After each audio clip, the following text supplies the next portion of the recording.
আসসালামু আলাইকুম। আশা করি তোমরা সবাই অনেক ভালো আছো। আজকে আমি এই ভিডিওটি করছি অষ্টম শ্রেণীর ইংলিশ পার্ট টুডে, মানে first paper, English first paper, মূল বই ইংলিশের। চলো তাহলে আমরা ইউনিট 1 থেকে শুরু করছি আজকে। এখানে অনেকগুলো ইউনিট আছে, ইউনিট 1 থেকে ইউনিট 10 পর্যন্ত। তবে নিচে একটা সিম্পল কোশ্চেন আছে। তাহলে আমরা আজকে ইউনিট 1-এ, মানে আজকে এই প্রথম ভিডিওটি করছি ইউনিট 1 দিয়ে। ইউনিট 1 কি দিয়েছে দেখো, এ গ্লিম্পস অফ আওয়ার কালচার। এর অর্থ হচ্ছে এক নজরে আমাদের সংস্কৃতি। ইউনিট 1 এর নাম হচ্ছে এ গ্লিম্পস অফ আওয়ার কালচার, এক নজরে আমাদের সংস্কৃতি। তাহলে চলো ইউনিট 1-এ চলে যাই। এখন তো সূচিপত্রে ছিলাম, এখন এখানে যাই।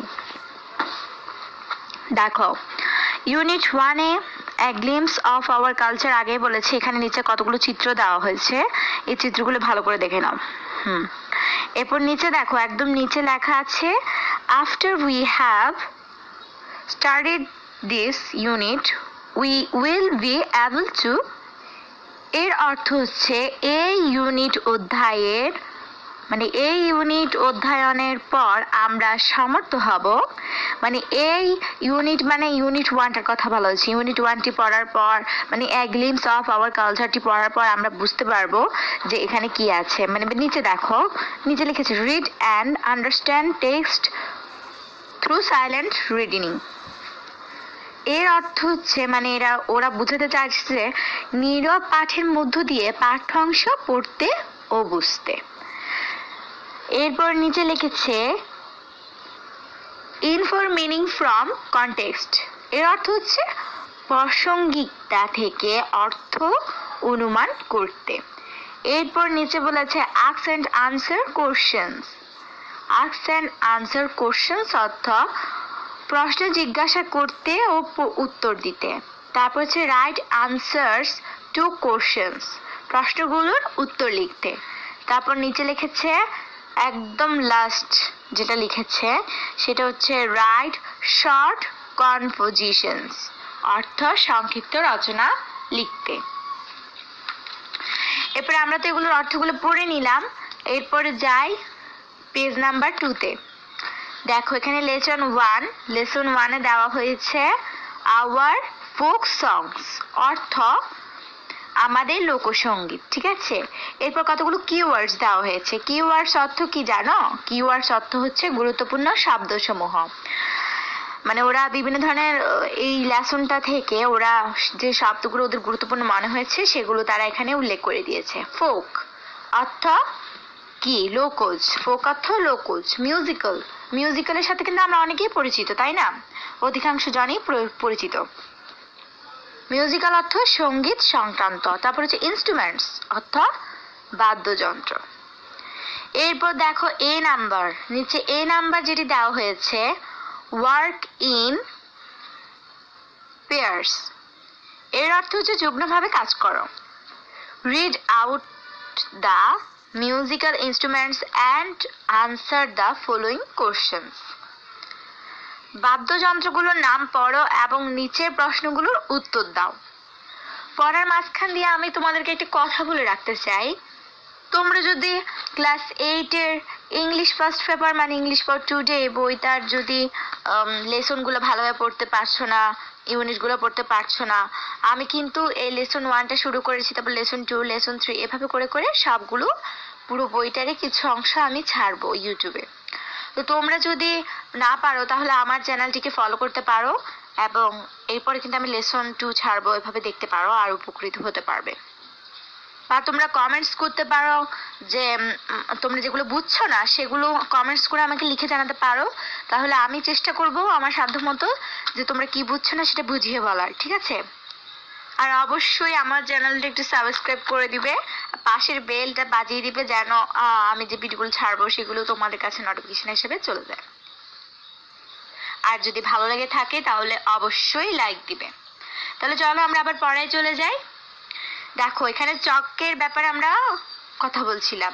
তো চক কি দেওয়া আছে? দোতারা। দোতারা তো তোমরা চিনো তাই না? দোতারা কি বলো তো? দোতারা, দোতারা মানে দোতারা। তারপর হচ্ছে সারিন্দা। সারিন্দা অর্থ সারিন্দা। এটার সাথে আমরা অনেকেই পরিচিত নই, আবার অনেকে পরিচিত থাকতেও পারো। তারপর গিটার, গিটারের সাথে কিন্তু আমরা অনেকেই পরিচিত। গিটার অর্থ গিটার। তারপর হচ্ছে ব্যাম্বু ফ্লুট অর্থ বাঁশের বাঁশি। বাঁশ দিয়ে যে বাঁশি তৈরি করা হয় তাকে বাঁশের বাঁশি বলে। তারপরে শব্দটা দেখো, ড্রাম অর্থ কি বলতো?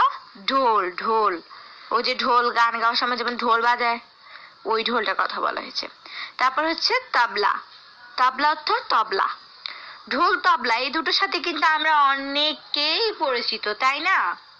এরপর হচ্ছে পিয়ানো। পিয়ানো অর্থ কি? পিয়ানো, এটাও আমরা অনেকে পরিচিত। হারমোনিয়াম অর্থ হারমোনিয়াম। এখানে নিশ্চয়ই অনেকে এই বাদ্যযন্ত্রগুলোর ভিতরে অনেকে অনেক কিছু বাজাতে পারো নিশ্চয়ই। এরপর দেখো একতারা অর্থ একতারা। তারপর ভায়োলিন অর্থ বেহালা। এখানে অনেকগুলো বাদ্যযন্ত্র দেওয়ার নাম দেওয়া হয়েছে। এই নামগুলো অনুসারে ওরা বলেছে নাম্বারে যে এখানে অনেকগুলো বাদ্যযন্ত্র দেওয়া হয়েছে। এই বাদ্যযন্ত্রের নামগুলো কিন্তু আমি এখন তোমাদেরকে বলে দিয়েছি। আর এই বাদ্যযন্ত্রগুলো অনুসারে নিচে 3টি প্রশ্ন করা হয়েছে। 1 2 3 3টি প্রশ্ন করা হয়েছে। এই 3টি প্রশ্নের উত্তর আমাদেরকে লিখতে বলেছে। তো চলো এবার আমরা প্রশ্নগুলো পড়ি। প্রথম প্রশ্নটা কি দিয়েছে? Can you sing a song? তুমি কি গান গাইতে পারো? আমার ভিডিওটি যারা দেখছো তাদের মধ্যে নিশ্চয়ই অনেকেই গান পারো। যারা গান পারো না তারপরেও তো পারো নাকি? কোনো রকম ভাবেই তো কোনো না কোনো গান পারোই। তো ওরা এটাই বলেছে, can you sing a song? তুমি কি একটা গান গাইতে পারো? তো এখানে তোমরা লিখবে yes I can sing a song. হ্যাঁ আমি গান গাইতে পারি, আমি গান গাইতে পারি। এরপরে 2 নাম্বারটা দেখো, can you play any of this musical instruments? ওরা বলতে চাইছে তুমি কি এইসব বাদ্যযন্ত্রের কোনোটা বাজাতে পারো? কোনটা বাজাতে পারো? আমি কিন্তু হারমোনিয়াম বাজাতে পারি, তাই আমি বলবো যে yes I can play harmonium. এরপর তোমরা যারা যে বাদ্যযন্ত্রটা বাজাতে পারো, এই চকের ভিতরে যেগুলো বাদ্যযন্ত্রের নাম দেওয়া হয়েছে, যে যারা যেটা বাজাতে পারো, যেমন আমি হারমোনিয়াম পারি, এই জন্য হারমোনিয়ামের নাম লিখেছি বা হারমোনিয়ামের নাম বলছি। তো তোমরা যেটা পারো তোমরাও সেটাই পরীক্ষার খাতায় লিখবে যদি আসে। তারপর 3 নাম্বারটা দেখো, do you know anybody how can play any of this instruments? প্রশ্নবোধক চিহ্ন দিয়েছে। তো এটার অর্থটা আগে আমরা জেনে নিই। এটার অর্থ ওরা বোঝাতে চেয়েছে যে তুমি কি এমন কাউকে চেনো যে এগুলোর কোনো একটি বাদ্যযন্ত্র বাজাতে পারো? চেনো তোমরা? এরপরে কি দিয়েছে দেখো, এরপর দিয়েছে tell what you know about her oblique him. যারা হার তারা হার, আর যারা হিম তারা হিম। তারপর দেখো এটার অর্থ কি দিয়েছে বলতো? এটার অর্থ দিয়েছে যে তার সম্পর্কে তুমি কি জানো সেটা লিখো। এবার পুরোটার অর্থটা আমি বুঝিয়ে দিচ্ছি। ওরা এই যে প্রশ্নটার মাধ্যমে ওরা বোঝাতে চাইছে তুমি কি এমন কাউকে চেনো, যেমন ধরো তোমার পাড়া প্রতিবেশীর কোনো আন্টি বা আঙ্কেল বা আফু ভাইয়া যারা গান গাইতে পারে বা ইনস্ট্রুমেন্টস গুলো বাজাতে পারে, এরকম কাউকে চেনো? তাদের সম্পর্কে তোমাকে লিখতে বলেছে, বা জানো তার হলে লিখতে বলেছে আর কি। আর যারা জানো না তারাও জানো লিখবে। তারপর দেখো বুঝতে পেরেছো না? তুমি কি এমন কাউকে চেনো যে এগুলোর কোনো একটি বাদ্যযন্ত্র বাজাতে পারে? তার সম্পর্কে তুমি কি জানো লিখো। তো তোমাদেরকে উত্তরটা একটু সাজিয়ে লিখতে হবে। উত্তরটা এভাবে লিখবে, yes I know a man who can play violin very well. যদি তোমাদের চেনার ভিতরে যদি থাকে, এটার অর্থ নয়, আমি এমনি বলছি, যদি তোমাদের কারো চেনার ভিতরে থাকে যে ও যা পারে, তাহলে তোমরা সেভাবে বর্ণনাটা উত্তরটা লিখতে পারো বর্ণনা দিয়ে। কিন্তু আমি যাদেরকে চিনি সেভাবে আমি আমার উত্তরটা লিখেছি, তোমরা ওইটা লিখে দিতে পারো জানো না। তবে দেখো, yes I know a man who can play violin very well, এটার অর্থ হচ্ছে হ্যাঁ আমি একজন লোককে চিনি যিনি খুব ভালো বেহালা বাজাতে পারেন। বেহালা একটা ইনস্ট্রুমেন্টস। তারপর দেখো, he is one of the neighbours and my father's friend. তিনি আমাদের একজন প্রতিবেশী এবং আমার বাবার একজন বন্ধু। আসলে আমার একজন বাবার বন্ধু। তারপর দেখো, he is a banker in profession. পেশায় তিনি একজন banker. I enjoy his violin play. আমি তার বেহালা বাজানো উপভোগ করি। His tune of violin charms us all. তার বেহালা সুর আমাদের সবাইকে মুগ্ধ করে। He is invited to all the local culture programs to entertain the audience. এটার অর্থ হচ্ছে এলাকার সবগুলো সাংস্কৃতিক অনুষ্ঠানে তাকে দর্শকের বিনোদন দানের জন্য আমন্ত্রণ জানানো হয়। এখানে ওরা কিন্তু প্রশ্নে বলে দিয়েছে তুমি তার সম্পর্কে কি জানো সেটা লিখো, তাই আমরা এভাবে লিখছি। তারপর বলেছে এভরিবডি এনজয় হিজ পারফরমেন্স। সবাই তার পারফরমেন্সটা পছন্দ করে বা এনজয় করে। এরপর দেখো বি নাম্বার, আমরা কিন্তু প্রশ্নের উত্তরগুলো পড়ে ফেলেছি। তারপর এ পড়েছি বি হচ্ছে read the text and answer the following questions. পাঠ্যাংশটি পড়ো এবং নিচের প্রশ্নগুলোর উত্তর দাও। মানে বলা হয়েছে নিচে কতগুলো লেখা রয়েছে, এই লেখাগুলো তোমরা পড়বে, মানে এই পাঠটা পড়বে, পড়ার পর এই পাঠ্যাংশ থেকে তোমাদেরকে প্রশ্নের উত্তর দিতে হবে। দেখো তাহলে আমরা রিডিংটা চলে যাই। Folk songs are songs sung in the traditional style of a community or country. এটার অর্থ হচ্ছে লোকসঙ্গীত হলো সেই সঙ্গীত যা কোনো জাতি বা দেশের প্রচলিত রীতিতে গাওয়া হয়ে থাকে।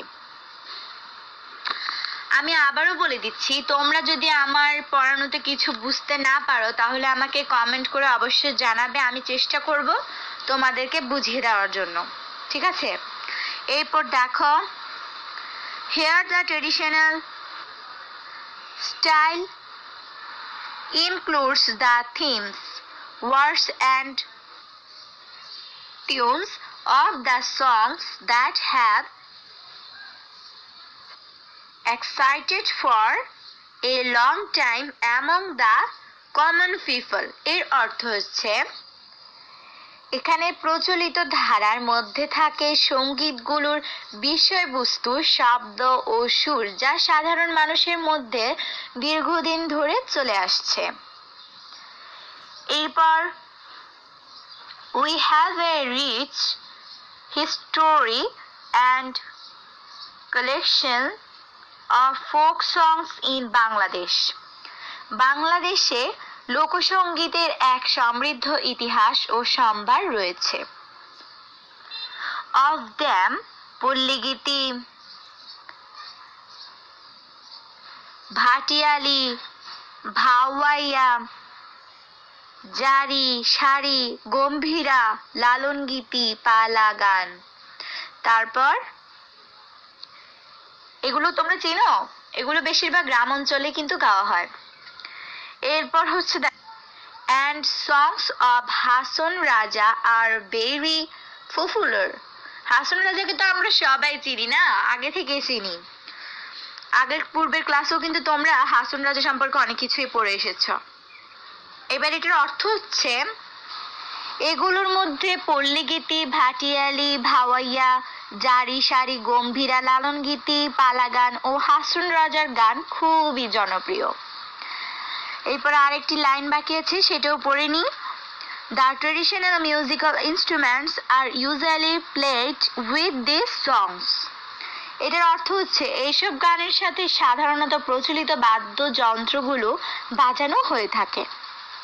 আশা করি রিডিংটা তোমরা খুব ভালোভাবে বুঝতে পেরেছো, আমি পুরো রিডিংটাই বুঝিয়ে দিয়েছি। এরপর দেখো নিচে কোশ্চেন্স দেওয়া হয়েছে। কোশ্চেন্স অর্থ তো জানো না, কোশ্চেন অর্থ কে জানে না বলো? প্রশ্নাবলী। এরপর দেখো 1 নাম্বার, এখানে কয়টি প্রশ্ন দেওয়া হয়েছে? 5টা প্রশ্ন। 5টা প্রশ্নের মধ্যে প্রথম প্রশ্নটি হলো হু usually likes hour folk songs. এর অর্থ হচ্ছে সাধারণত কারা আমাদের লোকসঙ্গীত পছন্দ করে। তো এখানে তোমরা উত্তর হিসেবে লিখবে the rural people and the old people usually liked our folk songs. গ্রামের লোকজন এবং বয়স্করা সাধারণত আমাদের লোকসঙ্গীত পছন্দ করে। এটা কিন্তু সত্যি, তাই না? তারপর 2 নাম্বারটা দেখো, can you name some well known folk singers. এটার মানে ওরা বুঝাতে চাইছে তুমি কি কয়েকজন সুবিদিত লোকসঙ্গীতের শিল্পীর নাম বলতে পারো? তোমরা কি ফোক সংস গায় এমন কোন সিঙ্গারকে চিনো? আমার ভিডিওটি যারা দেখছো, তো যারা জানো না তারা জেনে নাও। এখানে তোমাদের উত্তরটি সাজিয়ে লিখতে হবে। ইয়েস আই ক্যান, হ্যাঁ আমি পারি। Some well known folk singers in our country are Momtaz, Farida Parveen, Kuddus Boyati, Mina Barua প্রমুখ। কেমন? এরপর আমরা 3 নাম্বারটা দেখে নিই। Do you like folk songs? তুমি কি লোকসঙ্গীত পছন্দ করো? যারা আমার ভিডিও দেখছো তারা কি পছন্দ করো? আচ্ছা, if you do, who is your favourite folk singers? যদি করো তাহলে কে তোমার প্রিয় লোকসঙ্গীত শিল্পী? Which song or songs do you like most? এটার অর্থ হচ্ছে তুমি কোন ধরনের গান সবচেয়ে বেশি পছন্দ করো। তাহলে পুরোটা প্রশ্নের অর্থ কি হবে বলো তো? তুমি কি লোকসঙ্গীত পছন্দ করো? যদি করো তাহলে কে তোমার প্রিয় লোকসঙ্গীত শিল্পী? তুমি কোন ধরনের গান সবচেয়ে বেশি পছন্দ করো? তো এখানে লিখতে হবে yes I like folk songs. এর অর্থ হচ্ছে আমি লোকসঙ্গীত পছন্দ করি। My favourite folk singer is Farida Parvin. আমার প্রিয় লোকসঙ্গীত শিল্পী হলেন ফরিদা পারভিন। তোমাদের যদি কোনো ধরনের, যারা আমার ভিডিও দেখছো তাদেরকে বলছি, তো তোমাদের যদি কোনো পছন্দের কোনো লোকসঙ্গীত শিল্পী থাকে তাহলে তোমরা তার বিবরণ দিয়ে লিখতে পারবে। তা আমি ফরিদা পারভিনকে নিয়ে লিখেছি। I have many favourite folk songs. আমার অনেকগুলো লোকসঙ্গীত প্রিয়। অ্যামং দিস, তাদের মধ্যে তোমরা ভুলেই গেছ মল্লিকাদের নাম। এটা হচ্ছে একটা লোকসঙ্গীত by Farida Parveen is my most favourite folk songs. তো এটার পুরোটার অর্থ হচ্ছে আমি লোকসঙ্গীত পছন্দ করি, আমার প্রিয় লোকসঙ্গীত শিল্পী হলেন ফরিদা পারভিন, আমার অনেকগুলো লোকগীতি প্রিয়, তাদের মধ্যে ফরিদা পারভিনের তোমরা ভুলে গেছো মল্লিকাদের নাম। এটা তোমরা ভুলে গেছো মল্লিকাদের নাম আমার সবচেয়ে প্রিয় লোকসঙ্গীত। এরপর আমরা 4 নাম্বার প্রশ্নে চলে যাই। Look at the musical instruments in activity above and say which instruments go with the folk songs. এটা দ্বারা ওরা বোঝাতে চাইছে যে উপরের এ মানে হচ্ছে ওই যে উপরে আমরা একটা এই যে এই চকটা দেখেছিলাম না, এখানে অনেক ধরনের ইনস্ট্রুমেন্টস এর নাম বলেছিল, দোতারা, সারিন্ডা, গিটার, এইগুলোর কথা বলা হয়েছে। তো এই বাদ্যযন্ত্রগুলোর মধ্যে থেকে ওরা প্রশ্ন করেছে উপরের এর বাদ্যযন্ত্রগুলো লক্ষ্য করো এবং বলো কোন বাদ্যযন্ত্রগুলো লোকগানের সঙ্গীতের ভালো মেলে। তো তোমরা অনেকেই নাই জানতে পারো, তো এইভাবে বলবে among the musical instruments in a মানে কিন্তু একটি নয়, এ মানে হচ্ছে যে উপরে ওরা এই যে এটা দিয়েছে এ ভি, এটা হচ্ছে এ দোতারা, সারিন্ডা, bamboo, flute, drum, tabla and ektara go well with the folk songs. তোমরা এরকম ভাবে দিতে পারো যে উত্তরটা খুবই সহজ একটা প্রশ্নের উত্তর হবে। এই প্রশ্নের উত্তর তোমরা ওই যে চকটা দেখে দেখেই চকের মধ্যে যে ধরনের ইনস্ট্রুমেন্টস গুলো নাম দেওয়া হয়েছে এগুলোই লিখে দিবে। ওরা কিন্তু এগুলো লিখে দিয়েছে। এর বাদ্যযন্ত্রগুলোর মধ্যে দোতারা, সারিন্দা, বাঁশের বাঁশি, ঢোল, তবলা ও একতারা লোকগানের সাথে ভালো মেলে।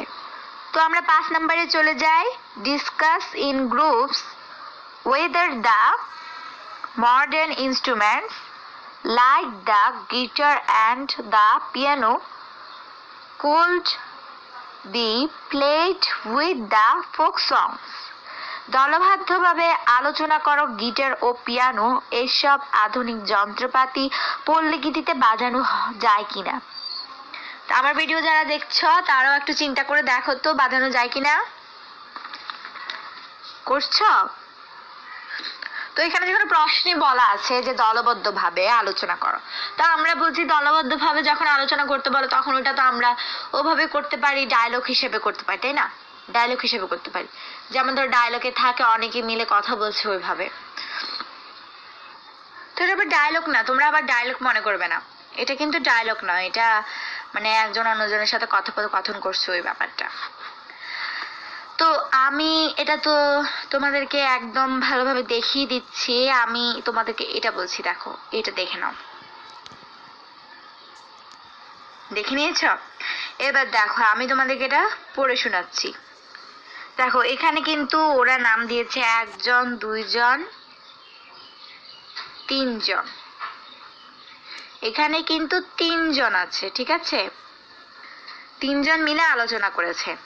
তা আমি তোমাদেরকে এমনি পড়ে শোনাচ্ছি। একজন বলছে যে do you like folk songs? তোমরা কি লোকসঙ্গীত পছন্দ করো? Yes, of course, I like them so much. This are enriched in our old tradition, and we all know that old is good. Gold এর অর্থ হচ্ছে হ্যাঁ অবশ্যই আমি এগুলো খুবই পছন্দ করি, এগুলো আমাদের ঐতিহ্যে সমৃদ্ধ, আর আমরা সকলেই জানি যে পুরনোই স্বর্ণ। আরেকজন বলছে যে তামিম বলছে যে রাইট ইউ আর, তুমি ঠিকই বলেছ, but have you notice that these songs are now frequently sung with modern instruments like the guitar and the piano. এটার অর্থ হচ্ছে কিন্তু তোমরা লক্ষ্য করেছো কি বর্তমানে এইসব গান প্রায়শই গিটার আর বেহালার মতো আধুনিক বাদ্যযন্ত্র সহকারে গাওয়া হচ্ছে। and those they are losing their golden flavor. এটার অর্থ হচ্ছে আর এভাবে এগুলো তাদের সোনালী আবহ হারাচ্ছে। এরপর ফামিম বলছে your information is not wrong, তোমার তথ্যটা ভুল না, but you see the use of these modern instruments in folk songs in not always bad. কিন্তু তুমি দেখো লোকসঙ্গীতে এসব আধুনিক বাদ্যযন্ত্রের ব্যবহার সব সময় খারাপ নয়। Rather, it sometimes makes the songs more hearty. এটার অর্থ হচ্ছে বরং মাঝে মাঝে গানগুলো আরো হৃদয় গ্রাহী করে তোলে। দেখো এখানে কিন্তু আমি আলোচনাগুলো একভাবে দিয়েছি, তোমরা চাইলে তোমাদের মতো নিজেদের মতো করে তৈরি করতে পারো।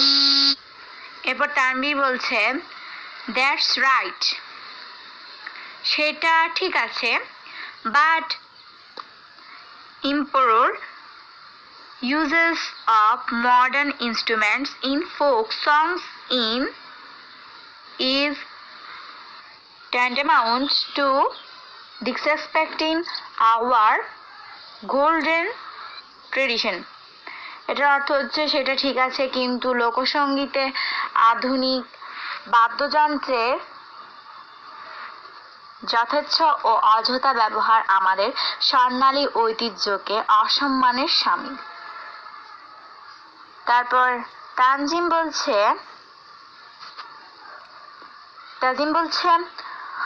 রাইট ইউ আর, তুমি ঠিকই বলেছ। So we all should be aware of this and thank you very much for your opinion. তুমি ঠিকই বলেছ, তাই আমাদের সকলকে এই বিষয়ে সচেতন থাকতে হবে। আর তা তোমাদেরকে মতামতের জন্য অনেক ধন্যবাদ। ফামিম অ্যান্ড তানভীর বলছে থ্যাংক ইউ টু, তোমাদেরকেও অনেক ধন্যবাদ। তাহলে এটা পড়লাম আমরা। এ কাজ সম্পূর্ণ করেছি, বি কাজ সম্পূর্ণ করেছি। এরপর সি ওরা কি বলেছে দেখো, ডিসকাস ইন গ্রুপস, দলীয়ভাবে আলোচনা। Discuss in groups and write a paragraph on the following questions. Do you like to listen to folk songs? Why not? তো এখানে তোমরা দলীয়ভাবে আলোচনা করে একটি প্যারাগ্রাফ লিখবে, নিচে যে দেওয়া হয়েছে ওই সংকেত হিসেবে লিখবে একটা প্যারাগ্রাফ। লিখে তোমরা নিজেদের মতো করে লিখবে, ঠিক আছে? দলীয়ভাবে আলোচনা করে নিজের মতো করে লিখবে। তো এটা তোমরা নিজেরা বাসায় করবে, ঠিক আছে? এরপর দেখো আমি তোমাদেরকে একটা কাজ দিচ্ছি। কাজটা অবশ্য আমি তোমাদেরকে দেওয়ার পর দেখতে পারবো না ঠিকই, কিন্তু তোমরা নিজেরা বাসায় এটা করার অবশ্যই চেষ্টা করবে, ঠিক আছে? অবশ্যই কিন্তু এটা করার চেষ্টা করবে। এই যে আমরা লেসনটা পড়েছি ইউনিট 1 এর লেসন 1, এখানে লেসন 1 এর একটা মডেল টেস্ট দিচ্ছি আমি, একটু দেখে নাও, দেখে এটা স্ক্রিনশট দিয়ে দাও, স্ক্রিনশট দিয়ে রেখে দাও। তারপর এটা নিজেরা এটার পূরণ করার চেষ্টা করবে। আমি আনসার সহ দিয়ে দিচ্ছি, আনসার শিট সহ দিয়ে দিচ্ছি। তোমরা যদি না পারো তখন আনসার শিট দেখে নিবে, ঠিক আছে? তো এটা দেখে নাও আর একটা স্ক্রিনশট দিয়ে দাও।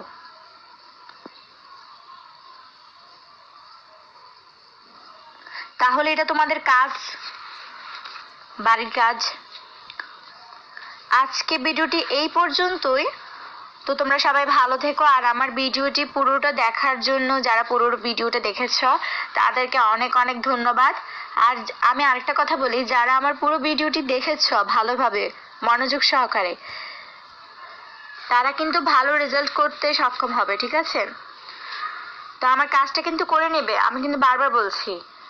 আর আমি এটাও বারবার বলছি যে তোমরা কিছু না বুঝলে তখন ওটা কমেন্টে জানিয়ে দিও। আর আমার চ্যানেলটা প্লিজ সাবস্ক্রাইব করে বেলটা বাজিয়ে দিও, তাহলে আমি যে তোমরা যেটা বুঝোনি সেটা কমেন্ট দেখে নেব আর সেটা যথাযথভাবে চেষ্টা করব ভিডিওটি তোমাদেরকে বোঝানোর জন্য। তো ওভাবে ছাড়বো, তো তোমরা সেটা সাবস্ক্রাইব করে রাখলে, বেলটা বাজিয়ে দিলে পরে নোটিফিকেশন হিসেবে তোমাদের মোবাইলে চলে যাবে আর তোমরা দেখতে পারবে, তোমরা উপকৃত হবে। আচ্ছা, তাহলে ভালো থেকো সবাই। আর ঘর থেকে বের হবে না, যদিও অতি প্রয়োজনে বের হতে হয় তখন অবশ্যই মুখে মাস্ক পরবে আর বারবার সাবান দিয়ে হাত ধোয়ার চেষ্টা করবে, ঠিক আছে? তাহলে আজকে এই পর্যন্তই। যারা যারা দেখেছো তাদের সবাইকে ধন্যবাদ। ভালো থেকো। আসসালামু আলাইকুম।